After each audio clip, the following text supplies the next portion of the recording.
Good morning. Uh, we are going to do EX Module 6 in class project. I'm sorry for the delay in this. I had one done and then I realized I messed up on a few steps, so I'm having to redo it for you. So let's begin. You will notice when you open up the in-class project in SAM that there are 3 files that you need, and you need to make sure that you download all 3 of those Excel files. I will be demonstrating how we do external references, and you need those files in order to do that. So let's start with your main worksheet or your main file, which has your name on it. Save it as the _2. And then you also need to start the support _employees file opened up. So let's begin. We are going to create external references in the products worksheet to the contact information found in the employees workbook as described below. And we've got steps A through D. So let's go to the products worksheet. And basically an external reference is the same thing as we've been doing in referencing any other cell. It's just now we're going to reference a cell that is outside of the file that we're currently working in. And that's why it's called external. It's external to the file that we're working in. So we want to go to cell F5, and we want to reference this file over here and get this email address for Michael Walsh. We're going to do that like we do any other cell reference. We're going to start with an equal sign, and then we're simply going to come over here to this file, and we're going to click on cell E5. And you'll see it puts in the file name, the sheet name, and then the cell name, and then hit enter, and it comes over. We'll do the same thing for cell F12. We just want Jennifer Wong's information, and then again do the same thing for cell F19 for Andreas Gonzalez. Now, one thing you need to be careful of, after you have clicked this cell, don't come back here and click in your main file. If you do that, you'll see it changes your cell reference, and we don't want that. So make sure when you come in here and select the cell, even though you're working in here, this file is still active. So when you hit the enter key, it's going to say, oh, I'm hitting enter for this file for this cell, and it will give you the correct information. Okay, now that we've done those 3, I do want you to look again inside of these cells. And as I pointed out before, it has the file name, the worksheet name, and the cell reference. Well, what we want to do now is we want to break the links. This is an external link. It has the file name, the worksheet name, and the cell reference. So anytime this information changes in the employee's worksheet, then this information would change. So if Jennifer Wong's email address changed, it would change over here. What we're going to do is we're going to break that link so that all we see is the actual text. And if we were to update the employee's worksheet, it's not going to update in here. We do that through the Data tab.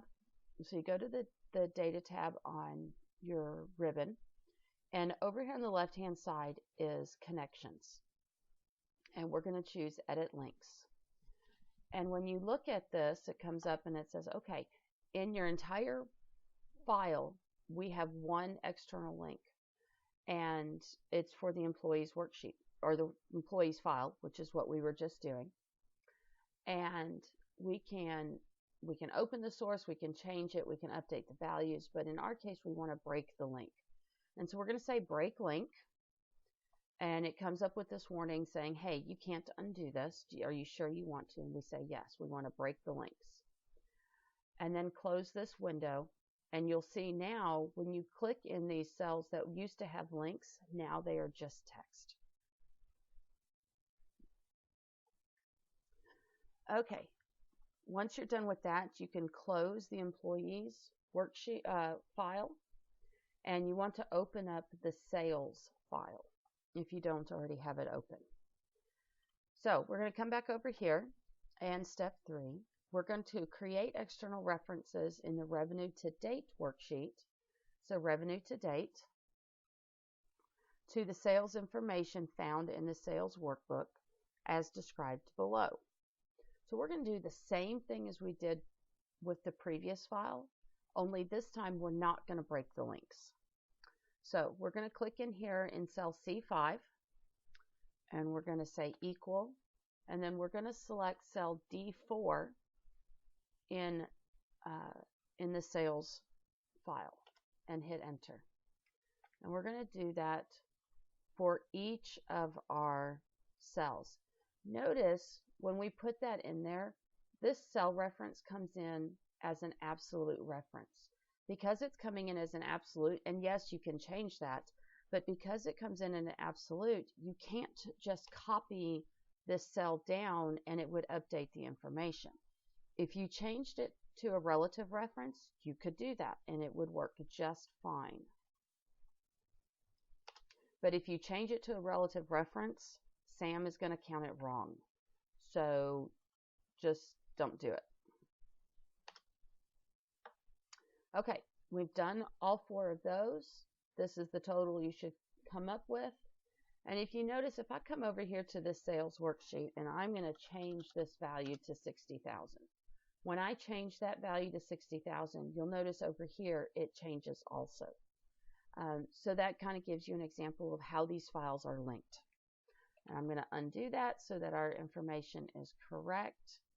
I'm going to close the sales worksheet, and I'm going to maximize this so that this is all you see. Okay, step 3. The next thing we're going to do is we're going to work on grouping worksheets. And what grouping worksheets allows us to do is it allows us to make changes, whether it be formatting or text or formulas, to all 4 or all of the worksheets that are in that group at one time. And so in our case, we have Cambridge, Framingham, Nashua, and Waltham. And if you look at all of those, the general format of each of those worksheets is exactly the same. And so we want to format these so that they're all the same, but I don't want to have to format them 4 times. So instead, I'm going to group them together, do the formatting, do the text, do the formulas that are going to apply to all 4 worksheets at the same time, do it one time and have it apply to all 4 worksheets. So to do that, you're going to click on your first worksheet. In our case, it's Cambridge. You're going to hold down your shift key, and then you're going to click on Waltham. And you'll notice that they come up bold, and there's an underline underneath it. And that tells us that it is that they are grouped together. And I'll show you exactly what I'm talking about right here. Okay, so you see that they're bold, and you see that there's an underline, and that tells us that they are grouped. So now anything we do on any one of these 4 worksheets is going to be applied to all 4 of them. And it doesn't matter what worksheet you do it to. You can do it on any one of these 4, and it's going to change all 4 of them. So let's begin. We're going to merge and center B2 through F2. We all know how to merge and center, or you should by now. We're going to bold it, change the font size to 18. We're going to set the text to a background white, and we're going to set the fill color to this orange accent to darker 25%. So that's our first part. Then on step 4, in the merged cell of B3 to F3, instead of this saying revenues, we want it to say projected revenues. So I'm just going to type in projected there. And if you look at your other worksheets, you will see they're all formatted exactly the same way. Okay, Next, on step 5, we want to enter a formula in cell C9 that uses the sum function to calculate the total projected revenues. So I'm just going to do an auto sum, nice and quick, hit enter, and then I'm going to copy that all the way over to all 4. Then we want to change our number formats for C5 through F9 to the accounting format. So I'm going to go to accounting, and then I want 0 decimal places. So that should all be pretty much review for everybody. You should know how to do that by now. So now you can see, again, all 4 worksheets have exactly the same formatting and the same formulas. Even though the data is different, the formatting and the formulas are the same. Now we want to ungroup our worksheets, and you can do that either by clicking on a different worksheet that you're not working in, that's not grouped, or you can right-click on any one of the 4 grouped worksheets and say Ungroup Sheets. And now you'll see them it's no longer bolded, and they are separate. Okay, step 7. Go to the Consolidated by Office worksheet, Consolidated by Office, and we are going to insert a formula that references cell C9 in each of our 4 worksheets, okay, in each of our 4 location worksheets. So this is a straight formula just like we've done any other cell referencing. We're going to say equal, we'll go to Cambridge, select the total, and hit enter. And we'll do the same thing, say equal, say Framingham, hit enter. Sorry, and I chose the wrong cell there.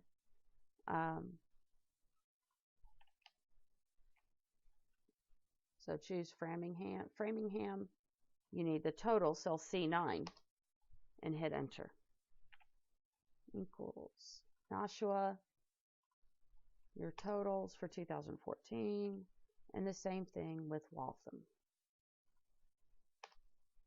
Okay, and now you can actually select all 4 of these cells and use your fill handle to drag across and fill them. And you'll see it keeps the sheet name the same, but it updates your cell reference.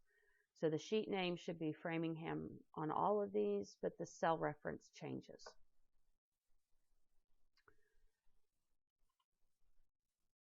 Okay, now we're going to create a hyperlink. So in cell B11, we're going to create a hyperlink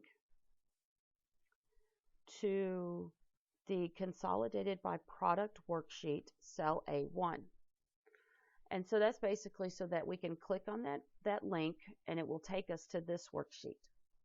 So I'm going to go to Insert, and I'm going to choose Hyperlink. And this nice little window pops up. So the first thing we want to do is we want to say, okay, where are we linking to?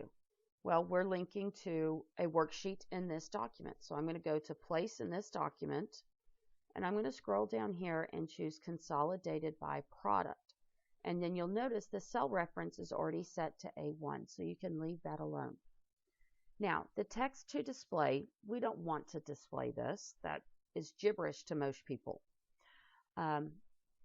So we want to display, click here for projected revenues by product. Click here for projected revenues by product. With no period. If you put a period there, Sam will count it wrong. So don't put a period. And then you're going to say OK. And you'll see it puts a link there. And if you're to actually click on that link, it's going to take you to cell A1 of the Consolidated by Product worksheet. And if you click on it and it takes you there, then you know you've done it right. Okay, so in the Consolidated by Product worksheet, we're going to create a 3D reference. So what we're wanting to do, basically, for Spring Groupware, we're wanting to have a total of revenues for each of our locations summed together. So we don't want each location individually. We already have that in our 4 location worksheets. We want the sum of, or the total revenues for spring groupwear across all of them. So a 3D reference is the same thing as we do any other cell referencing. If you notice over here in our total, it's got a sum, and it references this range of cells that we want to add together. A 3D reference does the same thing, only it says, I want to sum a set of cells that go across multiple worksheets. And that's what a 3D reference will do. So we're going to say equal. And we're going to come over here to Cambridge. And we're going to select, sorry, I'm doing that wrong. Go back to consolidated by product.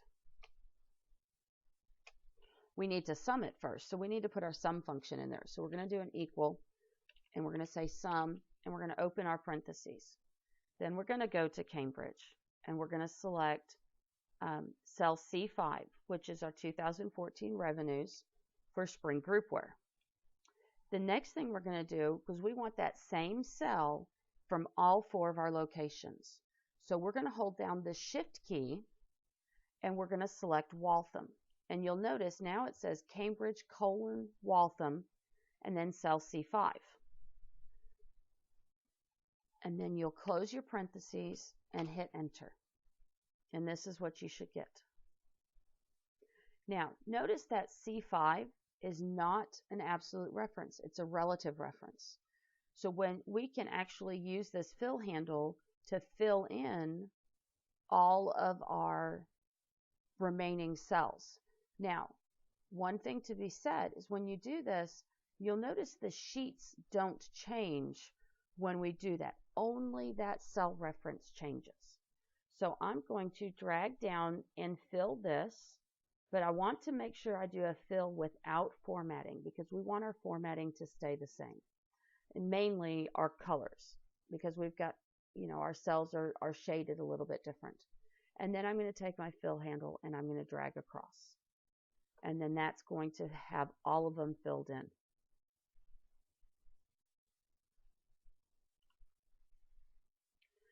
Okay, step 10. We, in cell B13, here we have another hyperlink. If you hover over that, you'll see this box that pops up. That is called a screen tip. And honestly, that really doesn't tell us very much. So we want to change that screen tip to be something a little bit more useful for our users. So I'm going to right click on that hyperlink, and I'm going to come down and say edit hyperlink. And your hyperlink window comes up just like it did before. Only this time we want to come over here to this button that says screen tip and click on screen tip, and then we're going to type in the text revenue to date by product.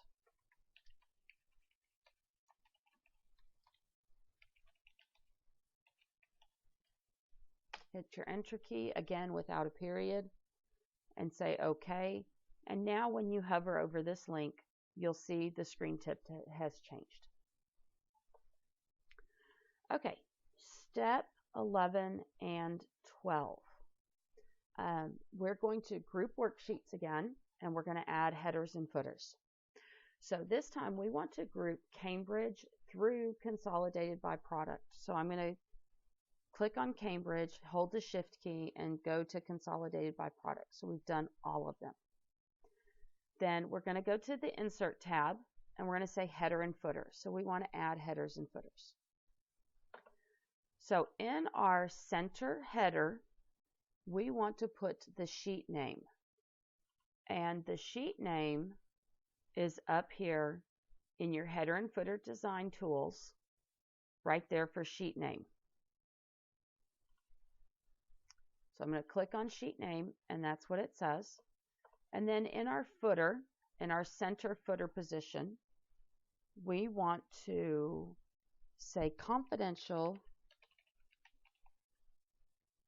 dash for internal distribution only. And then click out of there.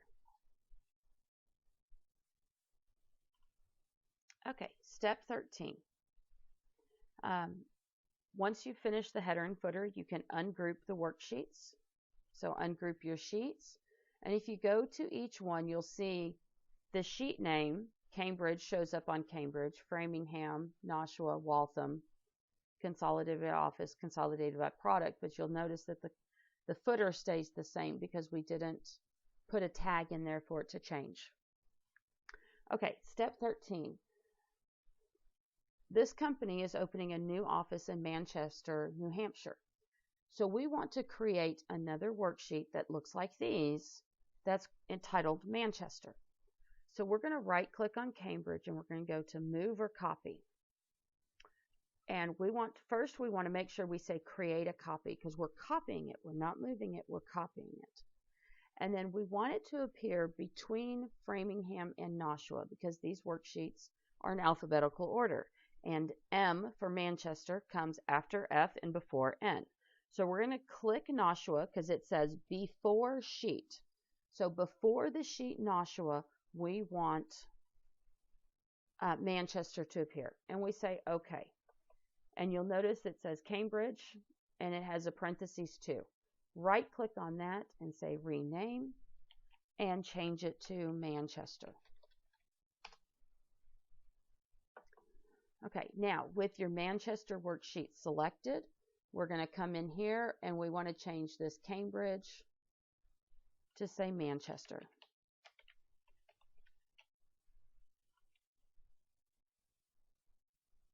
And then finally, we're going to clear this content because that was for the Cambridge office. So select cells C5 through E8 and just delete the content. Use your delete key, or you can say clear contents, either one. Don't right click and say delete, because if you do, it's going to want to move the cells over and then that's going to be wrong. And make sure you only choose these 3 columns because you want your totals to stay there so that when you enter in data, it does your totals. Once you've done all of this, double check your instructions that all your worksheets look like they're supposed to. Save your file and submit it, and you're all done. Thank you. Have a great day.